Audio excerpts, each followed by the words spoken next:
Olá, hermanos y hermanas. Estamos acá de nuevo en Río de Janeiro, haciendo nuestros estudios ahora de la introducción del Libro de los Espíritus, pero con la intención de llegarmos hasta el final del libro, haciendo estos estudios de una manera completa de la obra de Allan Kardec, que da como que inicio a la codificación kardeciana, el espiritismo, ¿no? La ciencia y el espiritismo. Entonces, había una idea de que la ciencia como que tenía una visión, que era una visión como que fuera de las posibilidades de comprensión de las enseñanzas espíritas. Entonces, como que la ciencia buscó un camino, como que distinto de la filosofía, de la religión o de la enseñanza moral. Pero vamos a empezar como que observando los comentarios de Kardec, que ele va como que poner después o quanto o espiritismo é como que a possibilidade mais real que temos de observarmos a união entre a ciência acadêmica, a ciência moderna e o espiritualismo e o espiritismo de um modo mais específico. Vamos mirando então o item número 7. Para muitas pessoas, a oposição que le hacen las instituições científicas a la doutrina espírita é, se não uma prueba, al menos uma fuente ou fuerte presunção contra ella. Por nuestra parte, não somos de aqueles que levantam a voz contra os sábios, porque não queremos que se diga de nosotros que damos la coz del asno. Muy por el contrario, los tenemos en grande estima y nos sentiríamos muy honrados si perteneceríamos a su clase. Pero su opinión no puede ser en todos los casos un juicio irrevocable. Tan pronto como la ciencia sale de la observación material de los hechos y trata de juzgarlos y explicarlos, queda abierto el campo para las conjeturas. Cada sabio trae su pequeño sistema que quiere hacer prevalecer sobre los otros y que sostiene con vigor. Es así en la vida. La gente cree que lo que cree sea definitivamente el mejor y, por lo tanto, la verdad. Y no es así. ¿Acaso no estamos viendo a diario las opiniones más divergentes? Que alternativamente se preconizan y se rechazan, ora negadas como errores absurdos, ora proclamadas como verdades incontestables. Por eso, el verdadero criterio para nuestros juicios, el argumento sin réplica, lo constituyen los hechos. En ausencia de hechos, es de sabios dudar. Muy bien, vamos adelante. Para las cosas bien conocidas, la opinión de los sabios es a justo título digna de fe, porque saben más y mejor que el vulgo.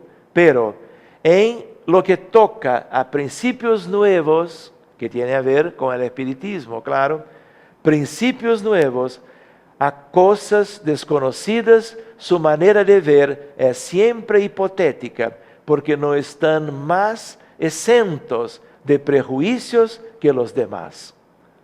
Diré incluso que el sabio tiene quizá más prejuicios que otras personas, pues una propensión natural se lleva a subordinarlo todo el punto de vista que él ha profundizado. Por ejemplo, el matemático solo ve pruebas de una demostración algebraica.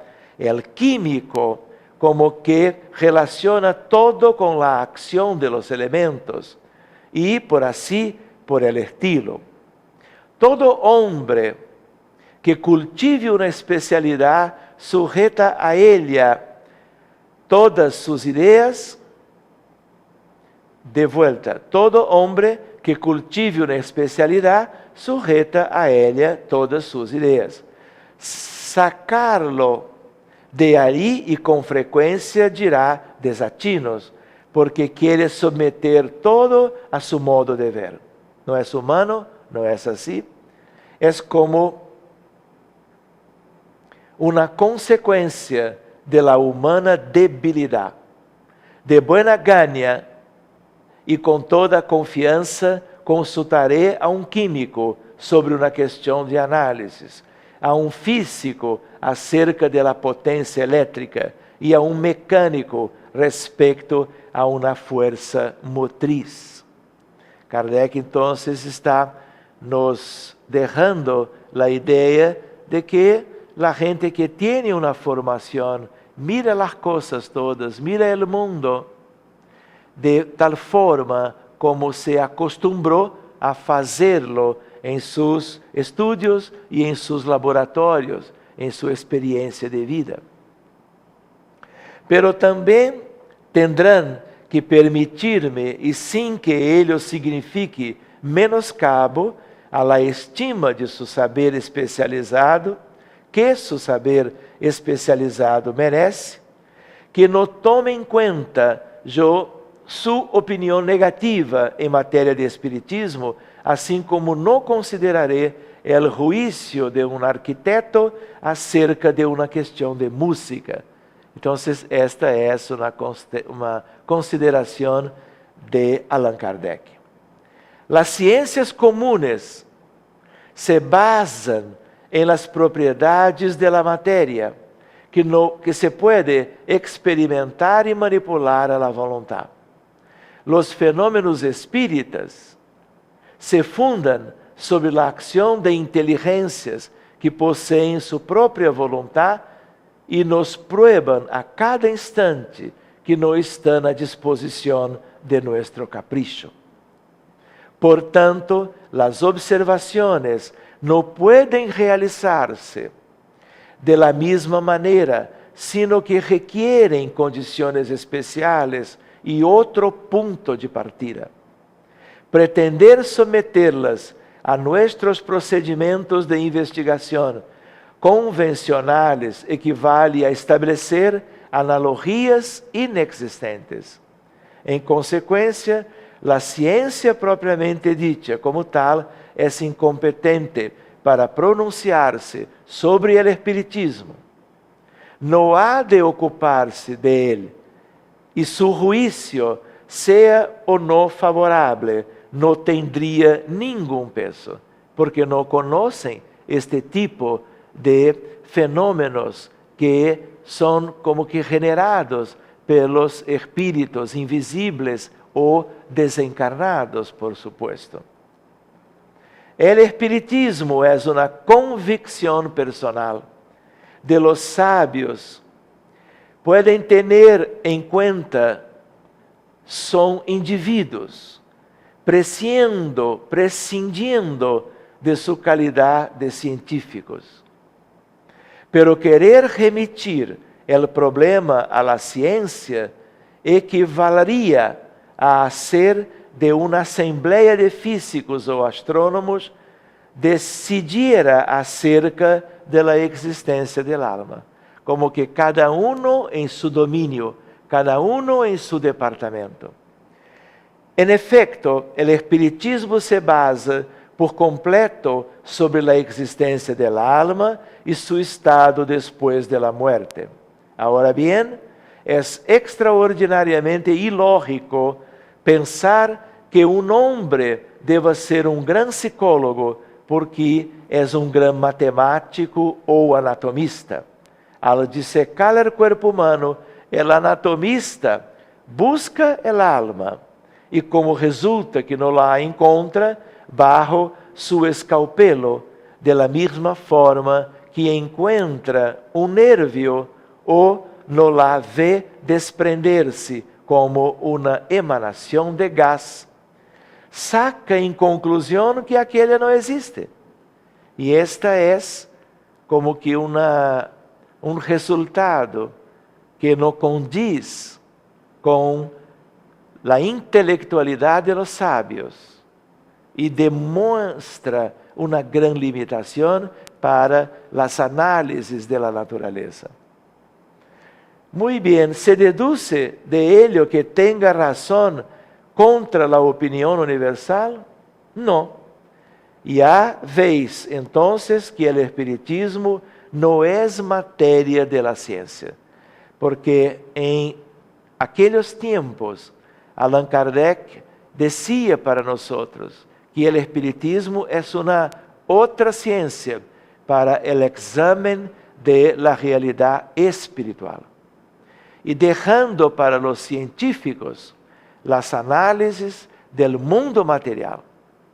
Pero nosotros podemos mirar hoy intentos de parte de los científicos en el sentido de buscar pruebas de la inmortalidad del alma, buscando comprender y como que hacer experiencias para que los fenómenos que vienen del mundo espiritual interactuando con nosotros, sean debidamente como que esclarecidos y sus leyes también bien definidas bajo la ciencia que evolucionó tanto desde Kardec hacia los días actuales, cuando tenemos una progresión maravillosa de las cuestiones de la ciencia académica. Por ejemplo, la física clásica y más aún la física moderna, cuando tenemos la mecánica cuántica y la teoría de la relatividad. De tal manera que ciencia y espiritismo, en el sentido aún más general, van como que caminando juntas, de tal manera que las cosas se como que integran y nosotros podemos examinar fenómenos espirituales con los aspectos conocidos de las leyes que tratan de los fenómenos universales, los fenómenos del universo, de la naturaleza de la tierra y de la naturaleza espiritual.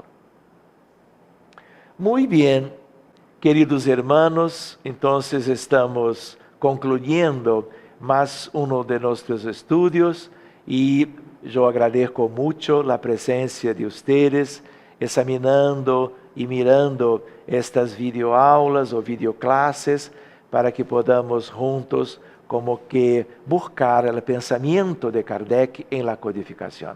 Muchísimas gracias y nos encontramos en poco tiempo también. Gracias a todos ustedes y que el Maestro Jesús los bendiga a todos. Gracias.